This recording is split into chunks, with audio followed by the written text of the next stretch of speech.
When I was approached to do Fistful of Dollars, there was no such thing as a spaghetti Western. There were a few Westerns that had been made by Italian companies, a few small ones, but they were never dubbed that particular thing. That came later on. In fact, I think it was the Japanese, they used to call them, in order to segregate the American Westerns from the Italian-made ones. They called the Italian ones macaroni Westerns. And so that's how that came about. In fact, the idea of making a Western in Italy sounded odd, but then it turned out, well, we're going to make it in Spain, and the terrain in Spain it's very much like Arizona in some spots or parts of California. When I was first making a Fistful of Dollars, it was a Western version, a Western remake of Yojimbo, and I always loved Yojimbo, so that's what inspired me to take the project. I always thought at the time, this thing will either do really well or it won't do anything. Probably the latter. I thought this thing's going to really bomb out, but I'm going to get a trip to Italy and Spain. I've never been to either place.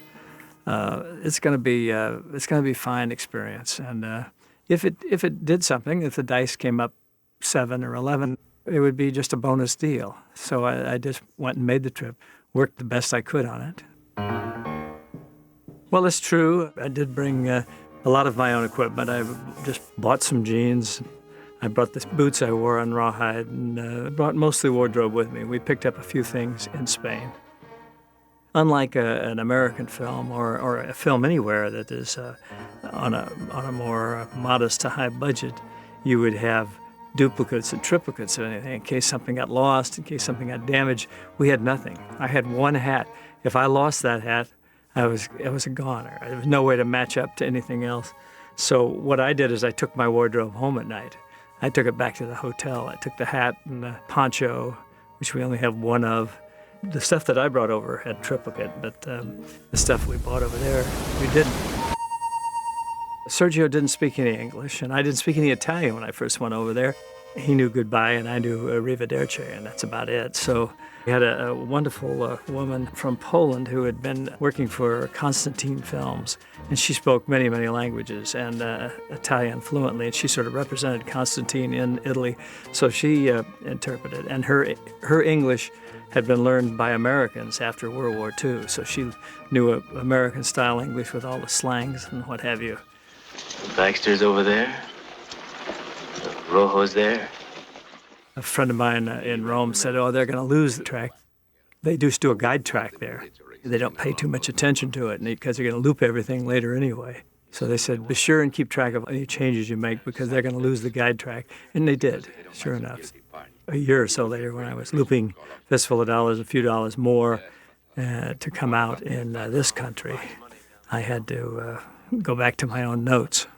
I don't like to take money unless I feel I've earned it. I'd make up a lot of stuff anyway. And we just all kind of do the scenes and whatever the intent was. But you did have to keep track of it because you're going to loop it later. Too dangerous. It was so funny because you'd be doing a scene and in your eye line off of the one side of the camera or another, you'd see a couple guys back there playing Frisbee or making motions or telling jokes, and you hear people talking, and it's very, very distracting. And I just kind of forged over it. It gave me a reason to concentrate that much more intently, but they just weren't used to the quietness of a set where sound is a very important feature. We were doing very small budget films. This wasn't the high budget Italian film. Fistful of Dollars was a $200,000 film, and not maybe a few dollars more than that, if you'll pardon the pun. But they were very shoestring. It just had German money in it, and Spanish money, and Italian money. And those three entities were constantly arguing with themselves about who would pay what. Sometimes they'd do a shot 3 or 4 times because they were so paranoid. In the early days, they'd do a couple takes because they figured the lab would screw up the first 2 or 3, or somebody would get scratched, or somebody would drop it. It was very haphazard. The efficiency level is certainly not as good as it is with an American crew or a British crew or even Italian crew today. We were shooting in Almeria, and he needs a a tree for a hanging tree with a noose on it. He just wanted a tree with a noose, a symbol as I ride by. This is back on Fistful of Dollars. He couldn't get a tree. There was an old tree that was in somebody's yard. It was dead, but it was in somebody's yard. And so all of a sudden, the guy, they go in, he sends a crew in, and they cut the tree down at the guy's yard. Well, the guy comes out the front door and says, "What are you doing, cutting down the tree?" And he says, "Oh, we're from the highway department. This is a danger. This tree might fall on the road, so we're taking it out." And the guy kind of went, "Oh, okay." But that's the kind of creativity he'd use. And we were once shooting in A Few Dollars More, and he wanted a crane. We didn't have a crane. We couldn't afford a crane on these pictures. But the De Laurentiis company had a crane nearby.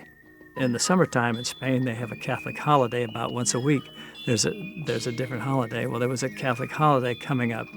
So, and the De Laurentiis company wasn't going to be able to shoot, being an Italian company, a Catholic-oriented group. But Sergio went to the bishop and said, "We're not Catholics. We're a Jewish company, and we're here over here shooting this film, and we're not Catholic. So could we film that day?" So the bishop gave his permission. "Sure, you guys can go ahead and film." So we went to De Laurentiis and said, "You can't film, but we're going to film. Can we have your crane?" So he borrowed the crane.